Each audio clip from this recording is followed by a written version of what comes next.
Alright, time for a quick show of hands. Who's heard the one about Australian taxi drivers having to carry a bale of hay? It's a classic, right? A bizarre, utterly ridiculous law that still exists. Well, I have news for you. It doesn't. Not anymore, anyway. While I was researching some of the world's most truly bizarre laws, I found that unlike that law, which used to exist, quite a few of the ones you see pop up on those weird law lists are actually no more than just total urban legend. But don't you worry, because for every fake law I disappointingly struck off the list, I found plenty more that are absolutely, shockingly, 100% real. From cultural traditions to surprisingly serious regulations, we're diving into the weirdest ways countries try to keep order. Let's get into it. First up, we're heading to the impeccably clean streets of Singapore, where chewing gum isn't just frowned upon, it's practically public enemy number one. This ban came into effect back in 1992. The government was fed up with the mounting problem of chewing gum litter, stuck to sidewalks, public transport, even messing with the sensors on subway doors. It was costing a fortune in cleanup efforts, and perhaps more importantly, tarnishing Singapore's pristine image. So these days, you can't manufacture, sell, or import the sticky stuff. Travellers can bring in a tiny amount for personal use, but you better dispose of it properly, or else. And when I say, or else, I do mean serious, or else. First offenders can face fines up to $100,000, or even up to 2 years in jail. Repeat offenders? Well, you can double that fine, and up to 3 years behind bars. So chew responsibly, or maybe just don't chew at all in Singapore. From cleanliness to no dancing. Next, we're off to Japan, where for decades, busting a move after midnight could land you in hot water. This sounds like something out of a movie, right? Nope, it was indeed very real. The Businesses Affecting Public Morals Regulation Law, enacted way back in 1948, was originally aimed at all sorts of nighttime entertainment venues. For a long time, it was mostly ignored, a dusty old relic in the books. In 2010, however, things changed. A tragic club brawl that led to a student's death sparked a strict law enforcement crackdown, leading to numerous nightclub raids and arrests. But the Japanese people, however, just weren't having it. A powerful grassroots movement, Let's Dance, collected over 150,000 signatures demanding change. And in 2015, they got it. The law was relaxed, and now you can dance the night away in Japan without fear of a midnight Cinderella moment. Our next law comes with a cultural warning. If you ever find yourself in Thailand, be incredibly careful with how you treat their currency, because stepping on a Thai baht note, that's a huge no-no. The reason is deeply rooted in respect for the Thai monarchy. Every banknote and coin features the image of the revered King of Thailand. Stepping on money is considered a profound act of disrespect, and in some severe cases, it can even fall under the crime of lèse-majesté, defaming the Thai royalty, which carries extremely serious penalties. So if you drop a coin in Thailand, just do the respectful thing, pick it up with your hand, not your foot.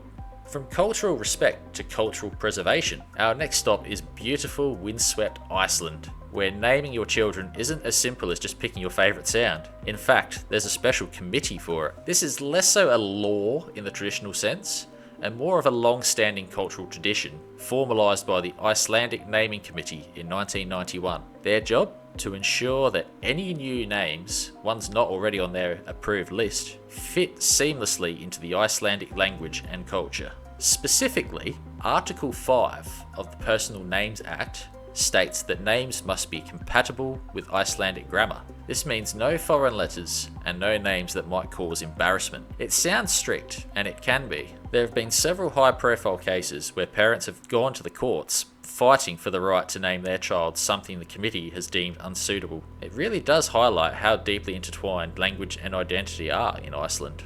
This next one might sound like something out of a Gothic novel, but it's very real and legislated in France. The ability to marry a deceased person. Yeah, really. The origins of this incredibly unique law date back to a tragic event in the 1950s. A dam burst, killing 400 people in the town below. One of the deceased was a man named André Capra, who was engaged to Irene Jodart. Devastated, Irene pleaded with then-President Charles de Gaulle to allow her to marry her deceased fiancé. After months of public support and media attention, her wish was indeed granted. Soon after, the French Parliament drafted a law permitting such marriages, but under strict conditions. Firstly, you require presidential permission, which then goes through a complex chain of command involving the Justice Minister and local prosecutors to ensure that everything checks out. After this, it returns to the President for final approval. On average, about 75% of these requests are actually approved. It's a testament to enduring love, even beyond the grave. Turning now from romance to urban pests, or as some call them, the rats of the skies.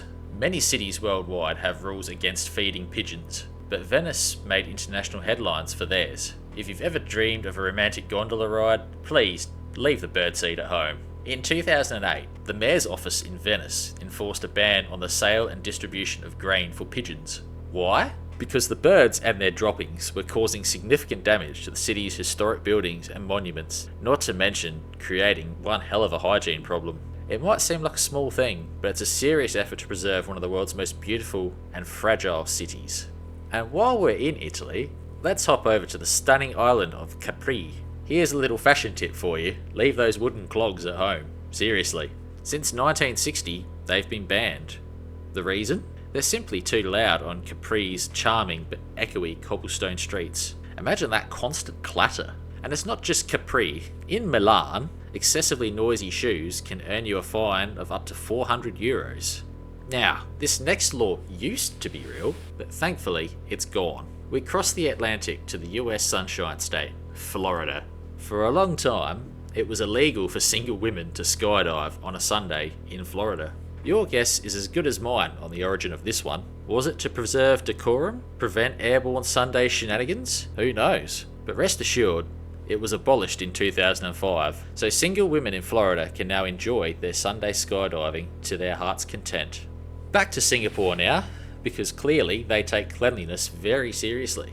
This next law isn't bizarre in concept though. After all, it's just common courtesy, but it is enforced with the full weight of the law. In Singapore, it's illegal to not flush a public toilet after use. Yes, you heard that right. Officials have been known to check public restrooms, and if you're caught leaving things unflushed, expect a fine of up to $500. So when in Singapore, just remember the golden rule: flush. Now we move back to Europe. Germany's Autobahn is famous for its stretches of unrestricted speed, but with great speed comes great responsibility. On the Autobahn, it's illegal to stop for any reason not beyond your control. And running out of fuel? That's definitely considered within your control. Since running out of fuel is deemed a preventable offence, it's not a valid excuse for stopping. Break this law and you're looking at a €70 fine. But if your fuel-related breakdown causes an accident, well, the consequences could be far more severe. Now it's time to head over to Australia for a few more head scratches. Firstly, in New South Wales, as funny as it might be to beeline for a large puddle in the hopes of splashing an unfortunate pedestrian, drivers can actually be fined up to $2,200 for not taking enough care to avoid splashing mud on pedestrians or bus passengers.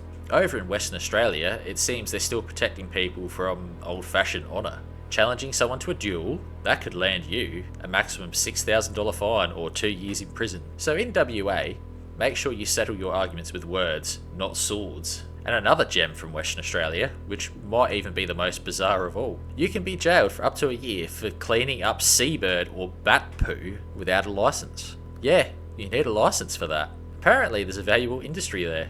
Who knew? Taking a leap into our next law, you might think, well, duh, it's illegal to jump off a building. But New York City has a very specific law addressing this, and it covers more than just skyscrapers. The actual law is about climbing, jumping, or suspending oneself from structures, so that includes statues, monuments, bridges, and more. It's not just about stopping suicide attempts, but preventing dangerous stunts, vandalism, or just general disregard for public safety. Breaking this law could land you a fine of up to $1,000, or even up to a year in jail. Not to mention the obvious, far more serious consequences if one were to actually jump from that height.